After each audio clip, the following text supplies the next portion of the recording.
Hello guys, in today's video I'm gonna show you how to manage shot settings of any accounts, any friend on your account on Snapchat. Easy and quick. First, choose any friend here and hold on it like this, and here click shot settings, and here as you see you can manage your shot settings easy and quick, and that's it.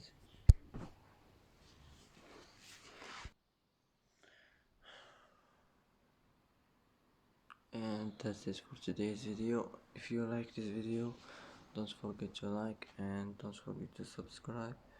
I hope this video is helpful for you, and thanks for watching until the end, and see you in the next video.